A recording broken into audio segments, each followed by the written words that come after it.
Hello everybody, my name is Karryshh and welcome back to another recap video. Today I brought you not one but four Japanese horror movie. Obviously these were short films but they are creepy and famous. So make sure to watch the video till end. If you're new to my channel then make sure to hit that subscribe button cause it helps me a lot and it's free for you to use. Now without further ado, let's dive into the stories of the movies. Chime, Karakasa, The Invitation and Closet. So the first movie is named Chime, which begins with a cooking class. The teacher was named Mr. Matsuoka and he was a really good chef. His classes were famous and one day when he was teaching, a man named Tashiro was watching in a creepy way. Few moments later, Tashiro chopped onion vigorously. Matsuoka told him to work gently but he continued to work on his own way. A while later when Tashiro was frying onion, he spaced out and Matsuoka had to come and help him. However, Tashiro asked a weird question. He asked if Matsuoka is hearing the chime. Apparently, Tashiro was hearing a chime like a scream all day, but Matsuoka told him to focus on his work. This turned into an argument after which Tashiro began staring at the wall again. After class, Matsuoka was cleaning the counters when he hears that weird chime, but nothing was behind him. He then meets with two students who told him about Tashiro and how he was asking for Matsuoka's address, which was strange. Anyway, Matsuoka had big future plans, and that day, he had an interview with a big company for a chef position. But just like any other time, he didn't get the job because he couldn't quit his teaching for a job. He was proud of it. The next day, Matsuoka taught his student about bread baking, while Tashiro was watching from the distance. Afterwards, Tashiro stabbed the bread dough violently. Matsuoka had to come and stop him, and then Tashiro revealed something serious. Tashiro revealed that they have put a machine in half of his mind and they can control that machine with a chime. That chime can control him. However, Matsuoka told him to go back to work. He was not believing it, but Tashiro told him that he would believe after he sees the machine by himself, and then Tashiro stabbed his neck and he committed unalivement, leaving everyone screaming. In the next scene, a detective came at the crime scene for investigation. He asked the students about Tashiro's behavior before talking to Matsuoka. Detective asked Matsuoka if there are any more students like Tashiro in the class, but there were none. However, something about his questions made us believe that he knows something. Now Matsuoka returned home and he lived with his wife Mika and son Karryshh. Everything was normal and they were talking at the dining table when suddenly Karryshh started laughing. It was obvious that Karryshh was a troubling teenager and Mika didn't like to engage, and that was why she went to empty the trash. The cans in the trash were louder than they should be, and something was happening in their house, but we just couldn't figure out that yet. Next day, Matsuoka was giving private cooking lesson to a girl named Ayaka. She couldn't quite get how to cut the chicken, but from the looks of it, Ayaka was using this class as an opportunity to seduce Matsuoka. A few minutes later, Ayaka gave up on cooking and told Matsuoka to teach her step by step when suddenly Matsuoka picked up a kitchen knife and stabbed Ayaka in her back. Ayaka shouted in pain and she staggered away, toppling over with her hands flaying wildly. We also hear a weird chime in the background when Matsuoka catches her and then he brutally murdered her. In other words, whatever happened with Tashiro is now happening with Matsuoka. After the murder, Matsuoka put her body in a black bag. Then he put her in his car trunk and then he buried her body at night into the woods. Next day, during breakfast table, Mika once again went to empty the trash. And once again, the house was echoed with weird sounds. Matsuoka then goes to work where one student told him that the detective is back because Ayaka didn't go home last night. But then another student came and she tells him that she just saw Ayaka in the class. This worried Matsuoka and he ran after the student, but once inside the classroom, they didn't find Ayaka anywhere. Now the student tells Matsuoka that she saw Ayaka sitting on a chair when suddenly the chair moves on its own and the student saw something so scary that she ran to save her life. Wherever the student saw, Matsuoka witnessed as well and it left his mouth wide open. He started gasping and then he ran, but before he could exit the building, he heard that chime which was coming from inside a mirror. That chime was following him like a shadow, and now he was scared just like Tashiro. He exited the building and then found Detective, who began asking him questions about Ayaka. He answered some and dodged some before leaving, and that day, he went to another job interview. Once again, he didn't get the job, but between that, a random man stood up from his seat and he attacked on a random girl without a reason. However, the staff stopped the man just on time, but this is where we kinda understand what was happening. So there's a chime, and it's spreading like a virus. It could be an alien invasion, a new virus, but whoever hears that chime turns into a murderer. It could be the detectives and higher authorities already knows about the situation, and that was why the detective was asking about other students' behavior. Now at home, Kenichi asked Matsuoka for a big amount of money, and obviously, Matsuoka denied. This turned into an argument and Kenichi ended up leaving in anger. It didn't sit well with Matsuoka, and under the influence of that chime, he picked up a knife. Meanwhile, something has happened to Mika as well, and she was crushing metal cans violently. Perhaps she too was under the influence. On the other hand, Matsuoka then goes to his son's room. Kenichi smiled at him, and then boom, we don't get to see Kenichi ever again. It's okay to assume that Matsuoka had murdered his son. He then goes back downstairs where someone starts to ring the doorbell. However, the door monitor just showed a static screen. The chime continues to grow louder in the background, and after ignoring the doorbell, Matsuoka cried in guilt. The bell rings again and again and again until Matsuoka answered the door, but no one was outside. At this point, the chime was so loud that we had to turn the volume down. Matsuoka wandered on the street struggling with chime, but he didn't find anyone. Although, in the end, that chime takes over Matsuoka completely, and he entered back into his house with a thought of murdering Mika. And this is where the movie ends. Now the second movie is named Karryshh. The story begins with a woman named Ayaka, who was stuck at a place without an umbrella and it was raining hard. However, she saw a red umbrella in a phone booth. She thought of taking it, but a man comes before and takes the umbrella. Now Ayaka calls someone, and we find out that Ayaka have come to the city to start a new life, and she's gonna stay in a house with 2 roommates. And on the other hand, we see that man who stole that red umbrella, but he was then dead because of that umbrella. Something was wrong with it. After a few days, Ayaka was settled in her house with her roommates, Nanami and Kyoko. The 3 sat down for breakfast made by Kyoko, but it was not good. However, to keep Kyoko's heart, they eat it without a complaint.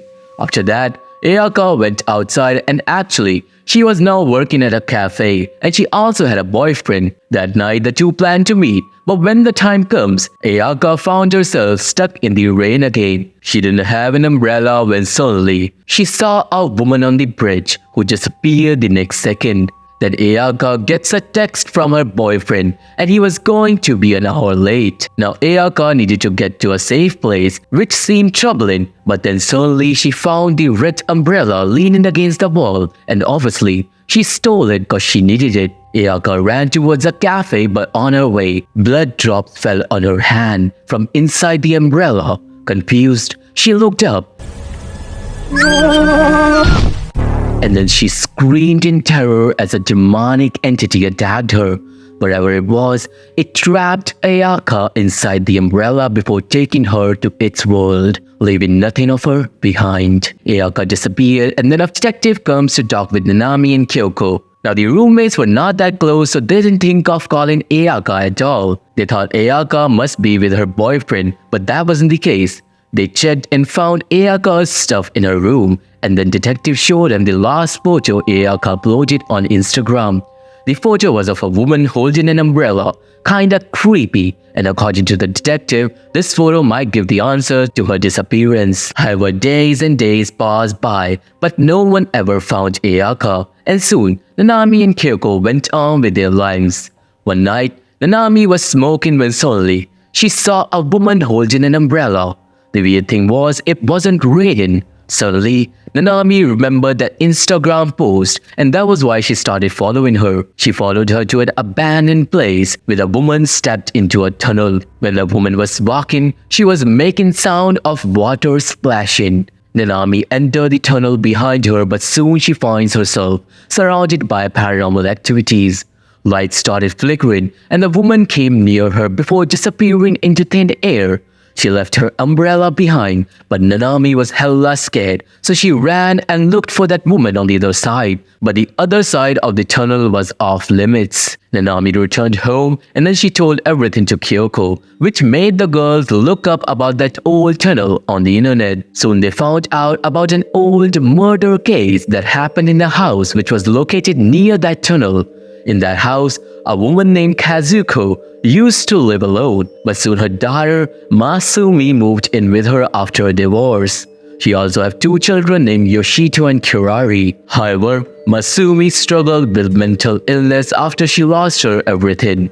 She used to drink and yell a lot, and she used to fight with her mother as well. One day, Kirari and Yoshito stopped going to the school, and people began noticing a woman holding an umbrella outside the house, even when it wasn't raining. Then one day, Kirari's teacher paid the house a visit, and the teacher found mutilated bodies of Kazuko, Kirari, and Yoshito. The three were stabbed with an umbrella. The murders were obviously done by Masumi, who was sent to a psych ward afterwards. A few days later, she jumped from the roof and her ankle got caught in some wires. She died in the air after having a heart attack, and it means everyone in that family died. So who the hell Nanami saw in that tunnel? This story and the thought scared the girls, and now the scene goes on a salesman who stole that haunted umbrella from a house as it was cloudy outside. That salesman then wandered around and he ended up knocking at Nanami and Kyoko's house. Nanami ended up making the salesman leave, but he left the umbrella by the door. Then at night, Nanami was reading when suddenly Ayaka's spirit came into the house with that umbrella. Ayaka said to Nanami that she's home, but Nanami ignored her because she thought that she was Kyoko. Then a minute later, Kyoko entered the house and then Nanami got shivers. She told Kyoko what just happened, and then she went to check around the house. Nanami felt a strange presence in the foyer, which was scary, so she went back to Kyoko only to witness that Kyoko was holding that umbrella, and she opened it. Suddenly, the evil woman attacked on Kyoko and took her to her world.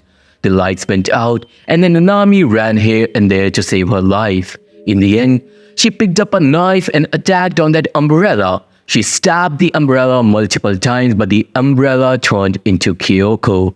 This left Nanami shivering, and then she ran towards the exit, but she couldn't make it because in the end the evil woman caught her too. The next day, we see that woman with her umbrella going away in the search of her next victim, and this is where the movie ends. Now the third movie is named The Invitation. It begins with an invitation where a police station gets a call. From the other side speaks a distorted voice, and it tells the cops that the house next to theirs is a reeking of decaying meat. Maybe it's a murder scene. The cops get the address, and soon an officer named Mika and her partner Takashi enters the darkened house. It was stinky, and the officer investigated around. Mika went upstairs where she found a bed covered in blood.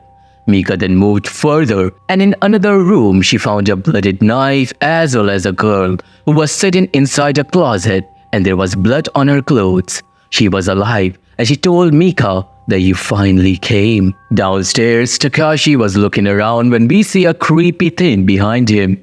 Takashi heard a noise from inside the closet, and meanwhile, that girl asked for help from Mika. That girl told her that her father used to beat her up and her mother, and she just couldn't take it anymore.